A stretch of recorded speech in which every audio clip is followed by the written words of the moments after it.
Okay, so you're watching the evening news and you see a story about a 20-something-year-old woman that got sexually assaulted by a 20-something-year-old man. And he goes to prison for roughly 25 years. This is justice, and this is what's expected. Okay, now, same situation, except this time it's on a college campus.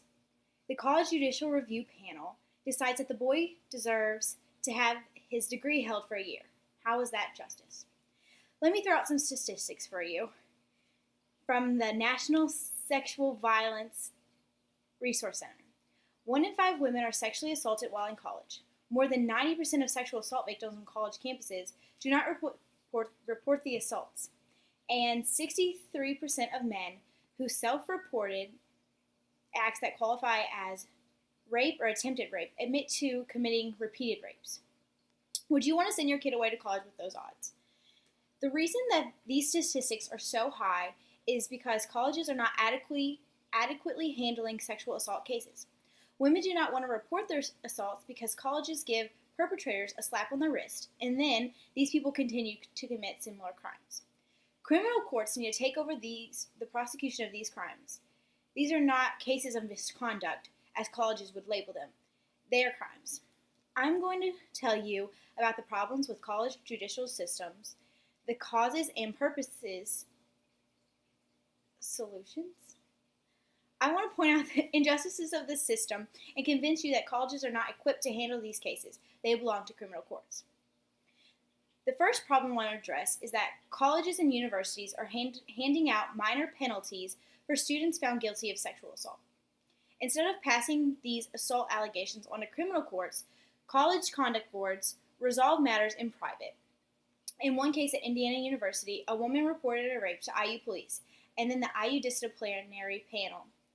Her attacker was found guilty and suspended for the following semester, a summer semester in which she would not attend classes anyway.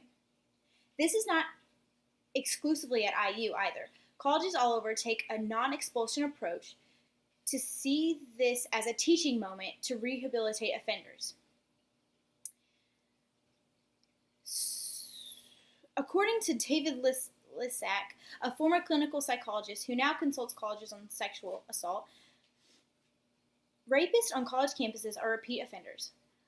Lissack surveyed 1,900 college men about non-consensual sexual experiences, and 120 of those men admitted to 483 assaults in total. Colleges that give these offenders a slap on the wrist are offering them a chance to commit further sexual assaults. A second problem with the disciplinary policies of universities is that victims are not receiving justice through the college judiciary system, and this creates a hostile environment.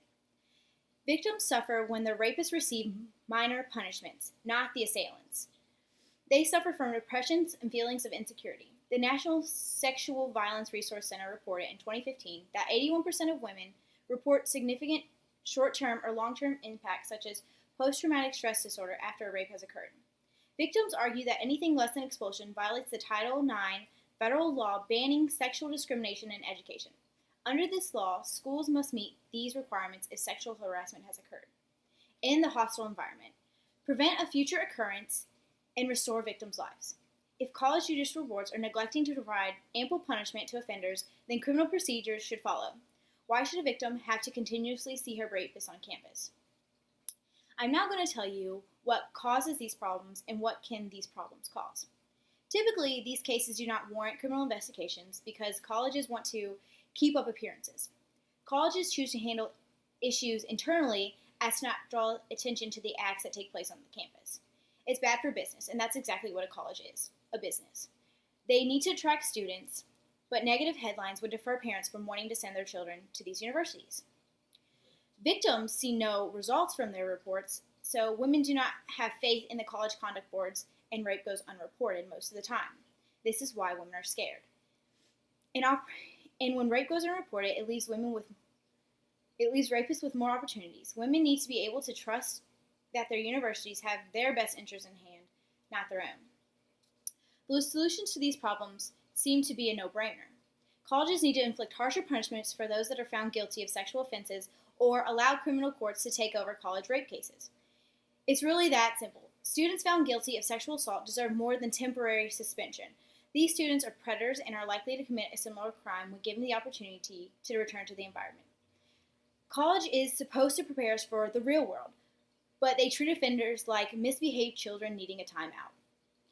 These offenders are criminals and they should be treated as criminals. In the real world, rapists receive prison sentences, not temporary suspension. If these students are not being expelled to eliminate the hostile environment, then schools are not meeting the needs of the victims or the other students at risk with these known offenders on campus. One solution that would make victims feel more comfortable with reporting sexual assault is that the ability to have legal representation at judicial hearings. As of now, victims are assigned an advisor from the college to attend hearings, while the perpetrator gets a representative that they choose. It could be a parent or it could be a legal representative. Allowing victims to include an attorney or a parent involved would make them more comfortable and make the proceedings more fair. Like the college judicial system, the solutions aren't perfect, but there is no other institution more equipped to deal with sexual assault allegations than state criminal courts. Sexual assault allegations should be handled by people that are trained to deal with them. Rape is not a minor misconduct, but rather a crime that demands punishment to ensure justice for the victims. The college judicial system hands down minimal punishments to students found guilty of sexual assault because these institutions have a desire to save their reputation. This undermines victims and robs them of justice. This practice makes victims not trust their institutions and forces them into a hostile environment. This is a direct violation of their educational rights. Victims need to be heard. Maybe you should ask yourself, if this happened to you, how would you want your rapist to be prosecuted?